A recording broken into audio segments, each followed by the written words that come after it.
저는 34세 평범한 직장인이자 한 집의 아내입니다. 남편과는 30즈음에 결혼해서 올해로 결혼한 지 5해가 되었습니다. 우리가 처음 만났을 때만 해도 남편은 따뜻했고 성실한 사람이었어요. 결혼 생활도 특별히 큰 문제는 없었습니다. 남편은 38살이고 IT 기업에서 일하고 있었죠. 야근이 많고 책임감이 큰 편이라 종종 피곤해 보이지만 저는 그게 원래 그의 성격이라고 생각했어요. 저의 임신 소식은 그 어떤 순간보다 기쁨으로 가득 차야 한다고 생각했습니다. 부모님께도 큰 소식이고 저 자신에게도 새로운 삶의 시작이니까요. 그런데 아이러니하게도 제 마음은 그렇게 흘러가지 않았습니다. 임신을 확인한 순간 저는 행복보다는 묘한 불안과 의심이 먼저 자리 잡았습니다. 물론 임신 초기의 호르몬 변화 때문에 감정 기복이 클 수 있다는 건 알고 있었습니다. 하지만 제가 느낀 불안의 뿌리는 단순한 감정 변화 그 이상이었습니다. 그 원인은 바로 남편의 태도였습니다. 임신 사실을 알리기 전부터 그는 점점 변하고 있었습니다. 집에 오면 바로 피곤하다며 누워버렸고 대화는 줄어들었어요. 예전엔 회사 이야기도 종종 해주고 제가 어떻게 지냈는지 묻곤 했는데 얼마 전부터는 휴대폰만 붙잡고 있었습니다. 처음에는 저도 스스로를 달랬습니다. 회사 일이 많아서 그렇겠지. 내가 예민한가 보다 하고요. 하지만 그가 계속 반복적으로 늦게 오는 날들이 이어지자 제 마음 한구석에서 이상하다는 생각이 점점 커졌습니다. 어느 날은 밤 12시가 넘어서 그가 집에 들어왔습니다. 잔뜩 피곤한 얼굴을 하고는 금방 씻고 침대에 눕더니 휴대폰만 뒤적이고 있었습니다. 그런데 갑자기 전화가 울렸습니다. 벨소리가 겨우 몇 번 울리기도 전에 그는 당황한 듯 급히 끊어버렸습니다. 눈빛이 순간 흔들리는 것을 저는 놓치지 않았습니다. 심장이 크게 철렁 내려앉으면서 생각했죠. 분명히 뭔가 있다. 그냥 회사 일이라면 이렇게 행동하지 않을 거야. 그날 이후 저는 그의 작은 행동 하나하나를 주의 깊게 바라보기 시작했습니다. 저조차도 낯설 정도로 집요하게요. 저는 임신 3달 차를 넘어가고 있었는데 몸은 점점 무거워지고 있었지만 제 시선과 마음은 이전보다 더 날카로워졌습니다. 그는 회식이라며 늦는 날이 많아졌습니다. 저녁 11시를 넘기고 돌아오면 술 냄새도 거의 나지 않았습니다. 예전에는 회사 사람들이랑 술을 마시면 집에 와서도 잔뜩 취한 상태로 저를 귀찮게 하기도 했는데 요즘은 그런 기색이 전혀 없었습니다. 오히려 아주 말짱한 얼굴이었고 그게 이상하게 더 찝찝했습니다. 회사 일이 많아서 그렇다. 회식 자리가 계속 많다. 그는 그렇게 말했지만 저는 속으로 그 말을 믿지 않았습니다. 목소리에서 성의가 사라졌고 표정에서도 따뜻함이 사라졌어요. 마치 집에 있는 게 하나의 의무처럼 느껴지는 순간들이 이어졌습니다. 그러던 중에 저는 결정적인 단서를 얻게 되었습니다. 남편이 샤워하는 동안 충전기에 꽂아둔 휴대폰이 계속 진동을 울리고 있었습니다. 평소 같았으면 절대 손대지 않았을 겁니다. 남의 프라이버시를 훔쳐보는 건 스스로도 싫어하는 일이었거든요. 하지만 제 안에서 설명할 수 없는 불안이 저를 움직이게 했습니다. 손이 먼저 움직이고 나중에야 머리로 생각이 따라오는 느낌이었습니다. 메시지를 열어본 순간 제 시야가 흔들렸습니다. 화면 속에 저장된 이름은 은별이라는 여자였습니다. 나이도 얼굴도 모르지만 메시지 내용은 차갑게 제 가슴을 찔렀습니다. 오늘도 보고 싶어. 다시 만날 수 있을까? 기다려. 오늘 무조건 볼 거야. 친구와는 결코 나눌 수 없는 메시지들이었습니다. 순간 머리끝까지 피가 치밀었습니다. 그제서야 모든 의문이 하나로 이어졌습니다. 피곤하다던 모습, 늦은 귀가, 알 수 없는 전화 태도, 술도 마시지 않은 회식. 그 모든 게 이 여자 때문이었습니다. 손이 벌벌 떨렸습니다. 화면을 넘기면서 확인할수록 가슴은 찢어지는 듯 했습니다. 그의 따뜻한 말들은 이제 제게 돌아오지 않고 있었습니다. 그 여자가 누군지도 모르는데 제 삶을 송두리째 흔들고 있었습니다. 저는 울고 싶었지만 이상하게 눈물이 안 나왔습니다. 그 대신 머릿속은 점점 차갑게 돌아가고 있었습니다. 감정이 무너지면 아이에게 해롭다는 생각이 먼저 들었어요. 배 안에서 작게 움트고 있는 아이가 제 불안을 그대로 느낄까봐 오히려 정신을 꽉 붙들었습니다. 나는 증거를 모아야 한다. 흔들리지 않으려면 사실을 확실히 해야 한다. 그날 밤부터 저는 기록을 시작했습니다. 날짜와 시간, 남편이 늦는 일정, 휴대폰에서 발견한 단서. 작은 노트에 하나씩 적어 내려갔습니다. 그 순간부터 저는 더 이상 단순히 속는 아내가 아니었습니다. 조사자가 되는 기분이었어요. 피가 거꾸로 솟을 만큼 분노했지만 동시에 섬뜩하게 차분해지기도 했습니다. 다음 날 아침 남편은 태연하게 밥상을 마주했습니다. 그는 무심히 물었습니다. 어제는 잘 잤어? 저는 억지로 웃으며 대답했습니다. 응, 괜찮았어. 목소리는 흔들렸지만 그는 눈치를 챌 틈도 없이 식탁을 떠났습니다. 겉으로는 평온하게 하지만 속으로는 결심이 단단히 서 있었습니다. 이 일이 단순한 의심으로 끝낼 수는 없다고요. 뱃속의 아이를 지키기 위해서라도 진실을 끝까지 확인해야 했습니다. 이렇게 저와 남편 사이의 균열은 단순한 오해가 아니라 숨길 수 없는 현실로 굳어져 가고 있었습니다. 남편이 어떤 거짓말을 하든지 저는 이제 눈을 돌릴 수 없었습니다.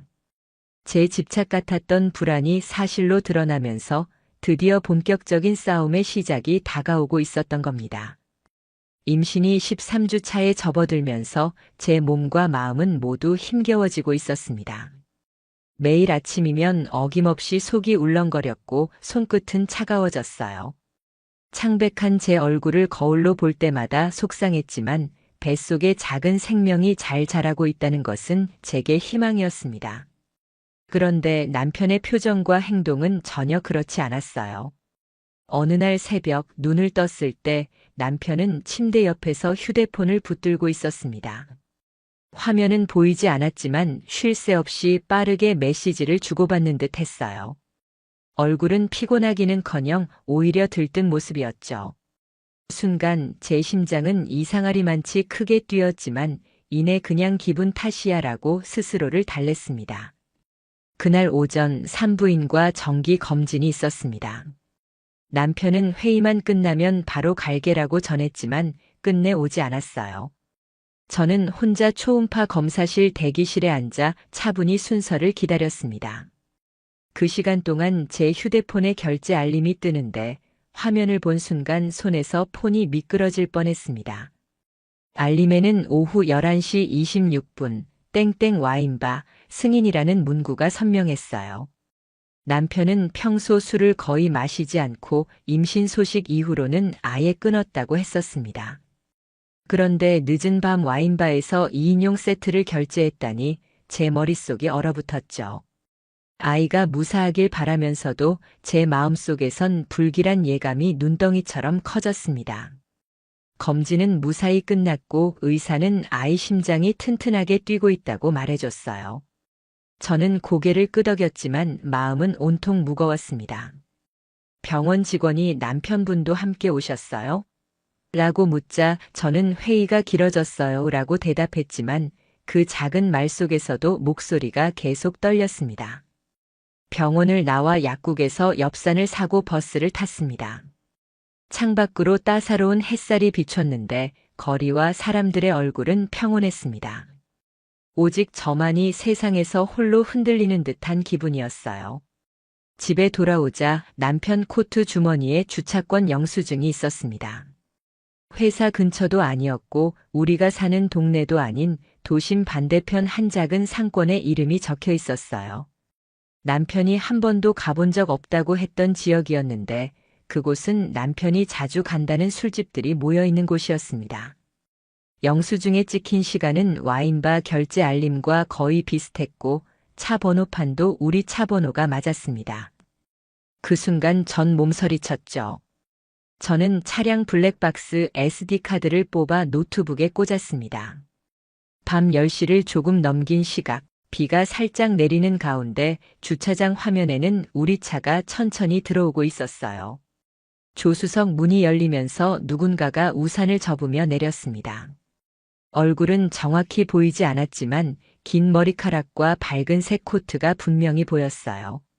남편은 운전석에서 내려 그 사람과 짧게 마주하며 두 사람의 어깨가 아주 가까워지는 장면이 담겼습니다. 숨을 크게 들이마시며 화면을 멈추었지만 심장은 불규칙하게 뛰었어요. 오해겠지 혼자 되뇌어 보았지만 비디오 속 뒷모습은 차갑고 명확했습니다. 다음 날 남편 셔츠를 세탁기에 넣으려다 낯선 향수 냄새가 코를 스쳤습니다. 제가 쓰지 않는 톤이었고 소매 끝에는 다른 머리카락 한 올이 떨어져 있었습니다. 제 머리색이 아니었어요. 저는 조용히 머리카락을 종이에 붙여 서랍 깊숙이 넣었어요. 그 순간 제 자신이 낯설게 느껴졌지만 손은 차분하게 움직이고 있었습니다. 나는 지금 증거를 쌓고 있다. 남편은 계속 야근하고 회식한다고 말했지만 택시 앱 가족 계정 기록을 확인하자 회사 근처가 아닌 강변 리버사이드 구역으로 이동한 기록이 보였습니다. 그곳은 조용한 산책로와 카페들, 작은 부티크 호텔이 모여 있는 지역이었어요. 정확한 건물명은 확인할 수 없었지만 동선과 위치만으로도 제 가슴은 무겁게 가라앉았습니다.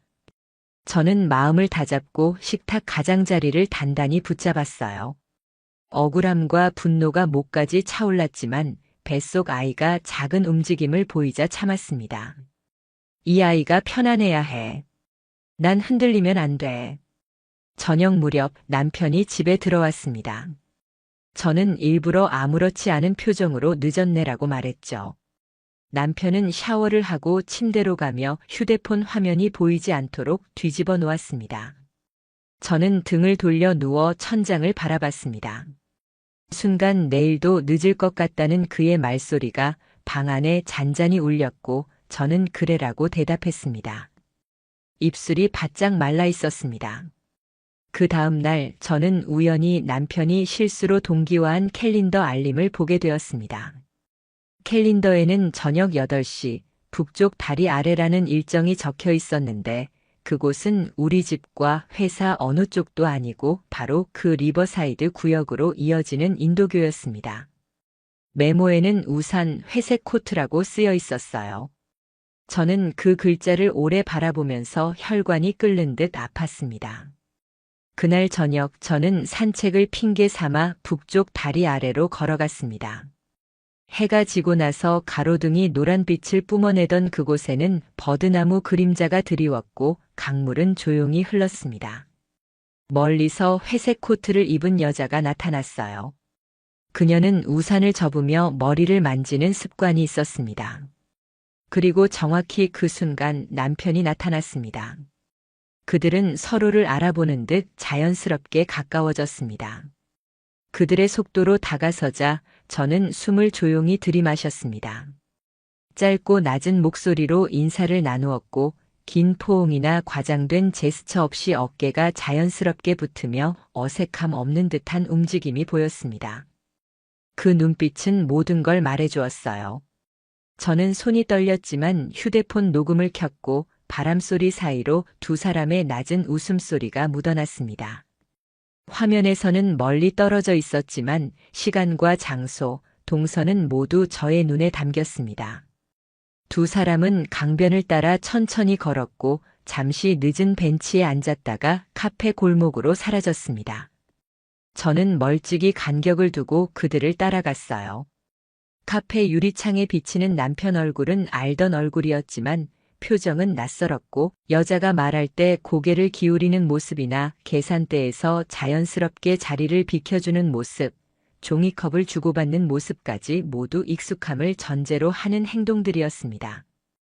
저는 카페 맞은편 노출 벽돌 담장에 기대어 서서 20분 동안 그들의 모습을 지켜봤습니다. 해가 완전히 저물고 간판들이 하나 둘씩 켜졌지요. 카페를 나온 두 사람은 리버사이드 골목 끝쪽 작은 상가 건물 앞에 멈춰 섰습니다. 남편은 3층을 바라보고 여자는 이미 번호키를 빠르게 눌렀습니다.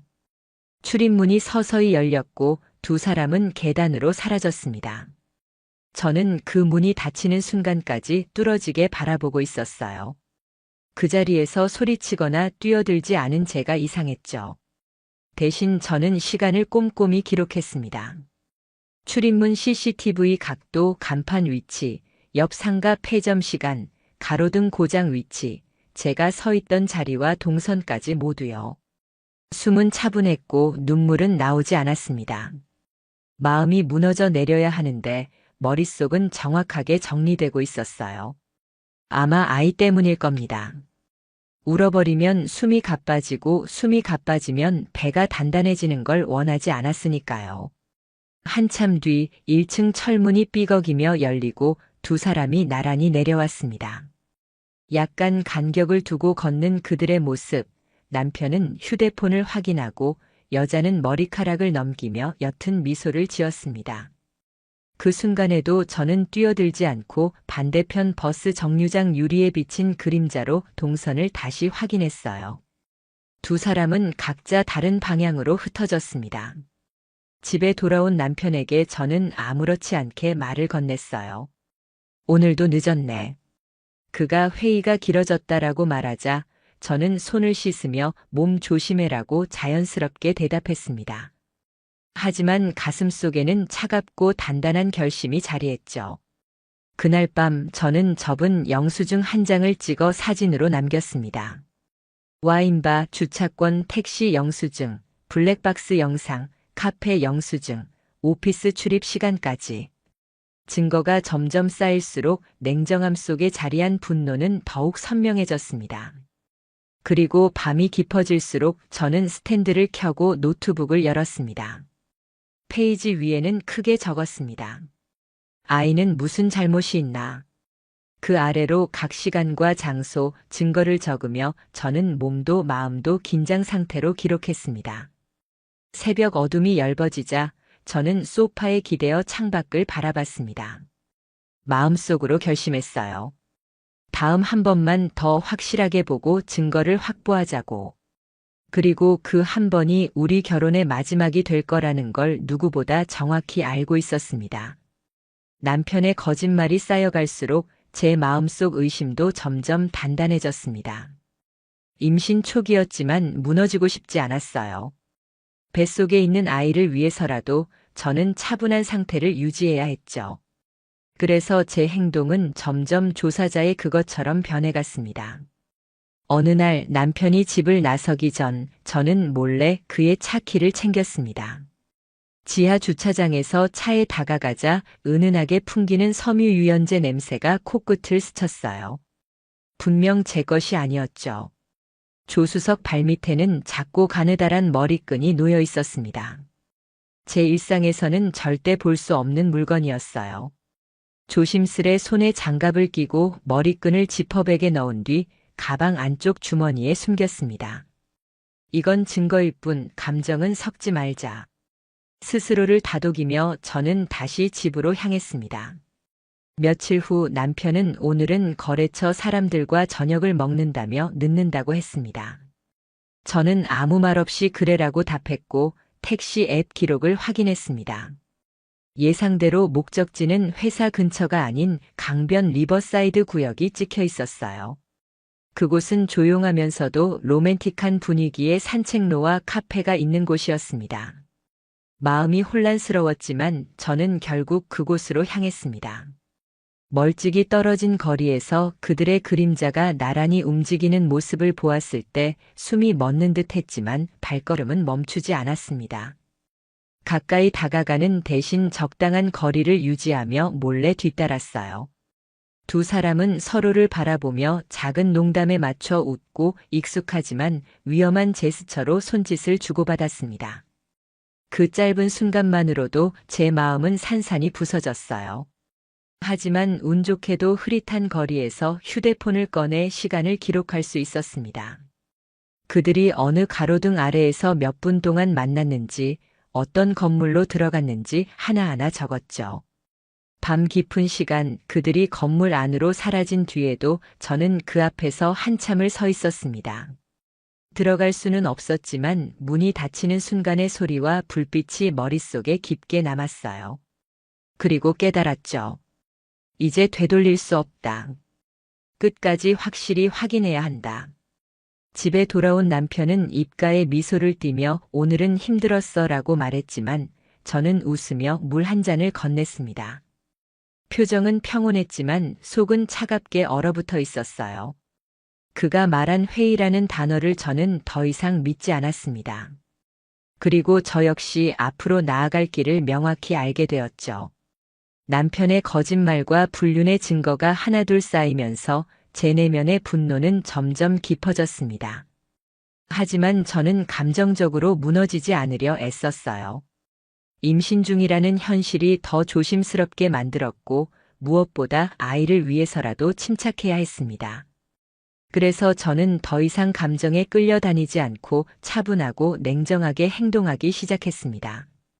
우선 휴대폰 통화 내역과 문자 메시지, 카드 결제 기록을 꼼꼼하게 살폈어요. 밤늦은 시간에 이어지는 통화들은 대부분 20분, 40분 길게는 1시간 정도 지속됐습니다. 그동안 남편이 누구와 그렇게 긴 대화를 했는지 그 생각만으로도 마음이 타들어갔습니다. 증거들은 소홀히 다뤄질 수 없었기에 직접 녹음기를 준비해 남편의 차와 가방 속에 몰래 넣어두었습니다. 처음 몇 날은 잡음과 생활음만 가득했지만 며칠 뒤들은 녹음 파일 속에선 낯선 여자의 웃음소리와 속삭임이 분명히 들렸어요. 그 목소리는 마치 제 심장을 짓누르는 듯 했고, 너 이제 진실을 알았어 라고 말하는 것 같았습니다. 그때 저는 자신도 모르게 결심한 듯 했습니다. 도망칠 수 없는 지점에 왔구나. 바로 그날 남편이 출장이라며 떠난 날 저는 몰래 그의 뒤를 밟았습니다. 남편은 지방 출장이라 했지만 실제로는 도심의 한 호텔에 차를 세웠습니다. 숨죽이며 호텔 로비를 지켜보니 남편은 한 여자를 반갑게 맞이하며 손을 꼭 잡았습니다. 그녀는 제가 예전에 남편 회사 거래처에서 본 적 있는 여직원이었어요. 두 사람은 호텔 문을 함께 통과했고 라며 웃는 모습과 서로의 시선을 주고받는 순간이 제 휴대폰 카메라에 모두 잡혔습니다. 그 순간 다리가 후들거려 주저앉을 뻔했지만 제 마음은 이미 단단해져 있었습니다. 마음속 분노가 불덩어리처럼 타올랐지만 저는 겉으로는 웃으며 남편에게 출장 힘들었지라고 말할 수 있었죠. 속으로는 차갑고 단단한 결심을 굳혔습니다. 이제는 모든 걸 정리하고 마무리할 준비를 하고 있었습니다. 남편과 그 여자를 법정에 세우겠다는 생각으로요. 마음속으로 수백 번 외쳤습니다. 이제 끝이야. 너희는 여기서 무너질 거야. 하지만 임신한 제 몸은 분노에 휩싸여 무너지기에는 너무 소중했습니다. 그래서 철저하고 치밀하게 돌이킬 수 없는 방식으로 모든 준비를 해나갔어요. 먼저 남편의 거짓말 패턴을 세밀하게 기록했습니다. 출장이라고 했던 날짜와 제가 직접 목격한 호텔 출입 날짜가 완벽하게 일치했죠. 변호사에게 이 모든 자료를 보여주자 그의 얼굴에는 냉정함이 묻어났습니다. 좋아요. 이건 충분히 법정에서 힘을 발휘할 겁니다. 문자, 카카오톡 대화, 사진, 통화 기록까지 확보하면 완벽할 거예요. 며칠 뒤 남편이 샤워하는 사이 휴대폰이 울렸습니다. 화면에는 K라는 이니셜이 떴어요. 순간 심장이 내려앉았습니다. 손은 떨렸지만 본능적으로 메시지를 열어보았죠. 문자 내용은 믿기 어려울 정도로 확신에 가득 차 있었습니다. 어제 너무 좋았어. 당신이 있어서 행복해. 그 뒤로 이어진 수많은 대화에는 오늘도 보고 싶어. 다음 주에도 같은 호텔에서 만나자라는 말들이 적혀 있었어요. 그날 밤 저는 한숨도 자지 못했습니다. 머릿속에는 아이의 심장 소리와 남편이 다른 여자와 웃고 있는 모습이 교차했습니다. 이 아이가 태어나면 아빠 얼굴을 어떻게 볼까? 그 질문이 끊임없이 저를 괴롭혔습니다. 하지만 저는 더 이상 혼자가 아니었습니다. 변호사와 함께 법적 절차를 진행하기로 했습니다. 변호사는 확실한 방향을 제시했어요. 상간자 소송은 확실히 진행할 수 있습니다. 호텔에서의 만남, 문자 메시지, 사진, 통화 내역까지 모두 구비돼 있기 때문에 문제 없어요. 며칠 뒤 결정적인 순간이 왔습니다. 사설 탐정을 고용해 남편을 뒤쫓게 했죠. 남편은 또 출장이라며 가방을 챙겨 나섰고 저는 이미 그들이 향할 곳을 알고 있었습니다. 호텔. 그리고 그곳에 그녀가 있을 것이라는 사실도요. 탐정이 찍어온 사진은 충격적이었습니다. 두 사람이 호텔 로비에서 손을 꼭 잡고 서로를 끌어안으며 엘리베이터를 향하는 장면. 그 표정은 너무도 행복해 보였기에 저는 내 존재가 얼마나 우스워졌는지 새삼 깨달아야 했습니다. 아이의 엄마로서, 아내로서, 여자로서 저는 완전히 짓밟혔지만 무너지지 않았어요. 변호사에게 모든 증거를 넘기며 말했습니다. 이제 시작해 주세요. 두 사람을 법정에 세우고 싶습니다. 남편은 여전히 모른 척하며 힘들지. 내가 옆에 있어 줄게 같은 말로 위로를 표했습니다. 그 말마저도 독처럼 제 가슴을 찔렀습니다. 저는 웃으며 대답했지만 속으로는 차갑게 결심했어요. 너희 행복은 여기까지야. 나는 반드시 끝을 보겠다. 변호사 사무실을 다시 찾았을 때 제 손에는 수북하게 쌓인 증거들이 들려 있었습니다. 카카오톡 대화 기록, 호텔에서 찍은 사진들, 통화 내역, 그리고 카드 결제 영수증까지. 남편의 배신이 낱낱이 드러난 흔적들이었죠. 변호사는 차분하게 그 자료들을 정리하며 고개를 끄덕였습니다. 이 정도 증거면 확실합니다. 상간녀 소송은 물론이고 남편과의 이혼 소송에서도 결코 밀리지 않을 겁니다. 그 말을 들으며 저는 눈물이 터질 뻔했지만 꼭 참았습니다. 억울하고 분했지만 그 속에는 단단한 결심도 함께 자리 잡았어요. 절대 끝까지 물러서지 않을 거라는 다짐이었죠. 며칠 후 정식으로 소송 서류가 접수되었습니다. 변호사와 함께 서류를 확인하던 저의 손은 떨리고 있었습니다. 상간녀에 대한 위자료 청구라는 글자가 선명했어요. 남편의 불륜 상대가 법정에 서야 한다는 사실이 그동안 쌓였던 분노를 조금이나마 덜어주었습니다. 그러나 그런 소식이 전해지자마자 집에서는 남편이 제 앞에 나타나 말했습니다. 왜 이렇게까지 하는 거야? 그냥 넘어갈 수도 있잖아. 그 순간 제 온몸이 떨렸습니다. 그의 말이 도저히 수긍되지 않았죠. 내가 어떤 꼴을 당했는데 어떻게 넘어가? 내가 임신한 몸으로 이 모든 걸 견뎠는데 내가 그런 소리를 해? 그게 말이 된다고 생각해?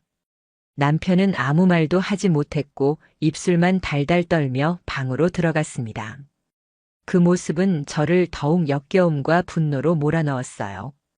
며칠 뒤 법원에서 상간녀가 제출한 답변서가 도착했습니다. 떨리는 손으로 문서를 펼쳤고 그 순간 제 세상이 캄캄해지는 것 같았어요. 그녀는 뻔뻔하게도 이렇게 적어 놓았어요. 저는 원고의 남편이 기혼자라는 사실을 전혀 알지 못했습니다. 저희 만남은 순수한 만남이었다고 생각했습니다. 몰랐다고? 제 안에서는 분노가 폭발했어요. 호텔에서 찍힌 사진 속 결혼 반지가 선명한데 어떻게 그런 변명이 가능하냐고요. 변호사에게 전화를 걸어 크게 말했습니다. 이게 말이 돼요? 정말 몰랐다는 거예요? 변호사는 차분하게 대답했어요. 그런 경우가 종종 있습니다. 하지만 증거가 확실해서 법정에서 그런 변명은 먹히지 않을 겁니다. 오히려 불리하게 작용할 가능성이 크죠.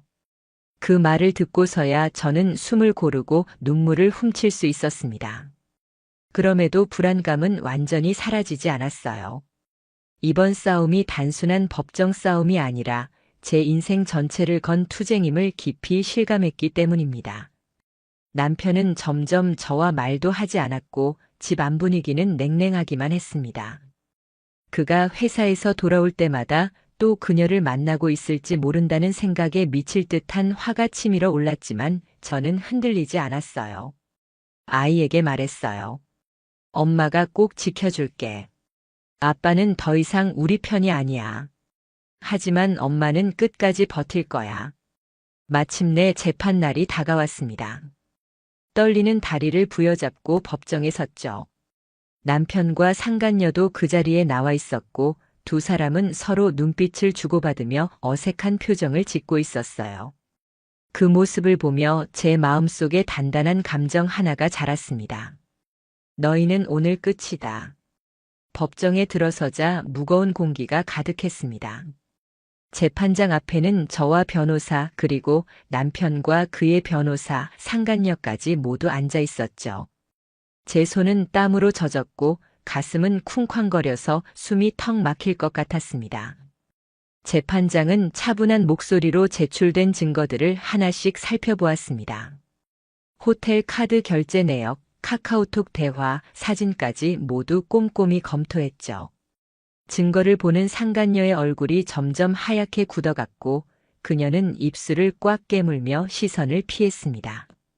남편도 마찬가지로 불편한 표정을 지으며 의자에 앉아 있었습니다. 제가 증언대에 섰을 때 떨리는 목소리로 말했습니다. 저는 남편을 믿었습니다. 그런데 임신으로 몸도 마음도 힘들 때 남편은 다른 여자와 호텔에 있었습니다. 이 믿음의 배신이 얼마나 깊은 상처인지 아십니까? 눈물이 흘렀지만 재판장과 방청석은 모두 숨죽인 채 제 말을 경청했습니다. 허락된 몇 마디를 계속 이어갔어요. 저는 감정 싸움이 아닙니다. 제 삶과 아이의 권리를 지키기 위해 여기 섰습니다. 남편과 상간녀는 저를 2번 죽였습니다. 인간으로서 감당할 수 없는 치욕과 모욕을 안겼습니다. 변호사가 증거와 제 진술을 이어가자 상간녀 측 변호사는 억지 주장을 내놓았습니다. 의뢰인은 남편이 기혼임을 전혀 몰랐다고 진술하고 있습니다. 그러자 방청석에서 웃음 섞인 소리가 터져 나왔고 저도 참지 못하고 목소리를 높였어요. 결혼 반지를 낀 사진까지 있는데 몰랐다고요? 거짓말도 정도껏 해야죠. 재판장은 엄중히 말했습니다. 증거가 명백합니다. 더 이상 변명은 무의미합니다. 상간녀는 결국 눈물을 흘리며 무너졌고 저도 피해자입니다라고 쇠약한 목소리를 냈지만 누구도 그 말에 설득되지 않았습니다. 남편은 그런 그녀를 바라보며 차갑게 고개를 돌렸죠. 그 순간 저는 깨달았습니다. 그들은 서로를 지켜줄 마음도 책임질 용기도 없다는 것을요. 며칠 후 판결이 내려졌습니다. 남편과 저는 법적으로 이혼했고 상간녀는 저에게 위자료를 지급하라는 판결을 받았습니다. 판결문을 손에 쥔 순간 그동안 쌓였던 억울함과 분노가 눈물과 함께 터져 나왔습니다. 그러나 그 후 상황은 정말 참담했습니다. 남편은 불륜 소문이 확산되어 회사에서 인사조치를 받았고 상간녀 역시 다니던 회사를 그만두었다고 들었습니다. 두 사람은 서로 책임을 미루며 결국 관계조차 유지하지 못한 채 무너졌습니다. 저는 아이를 지키며 새로운 삶을 시작했습니다. 힘들었지만 오히려 이 모든 사건이 저를 더욱 강하게 만들었어요. 내가 겪은 고통은 헛되지 않았다. 절대 포기하지 않고 싸워서 내 권리를 찾았다. 그렇게 다짐했습니다. 남편과 상간녀가 사회적으로, 법적으로 무너지는 모습을 지켜보며 묵직한 위안을 느꼈습니다. 저는 더 이상 피해자가 아니라 끝까지 싸워 이긴 사람이었습니다.